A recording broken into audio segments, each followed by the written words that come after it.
রমজান একটি বরকতময় মাস, একটি রহমতের মাস, মাগফিরাতের মাস, নাজাতের মাস।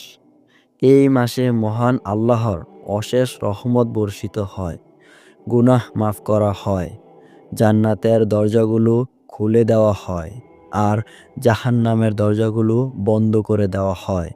আল্লাহ তাআলা পবিত্র কোরআনে বলেছেন, রমজান মাসে কোরআন নাজিল করা হয়েছে।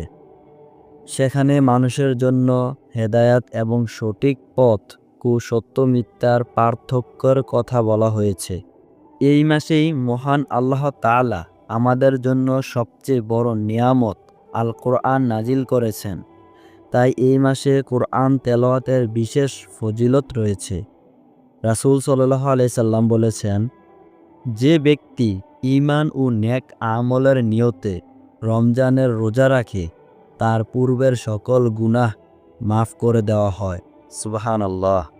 রমজান শুধু রোজার মাস নয়, বরং ইবাদতের মাস।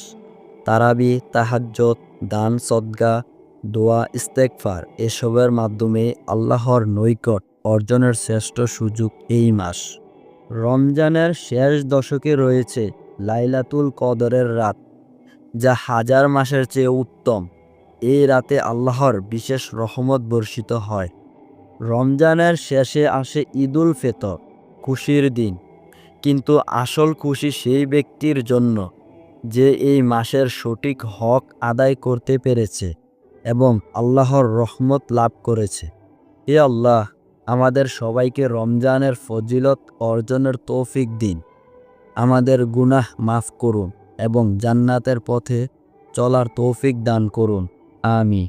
বন্ধুরা, আপনার পরিবার ও বন্ধুদের সাথে শেয়ার করো, যেন সবাই এই বরকতময় মাসের ফজিলত সম্পর্কে জানতে পারে।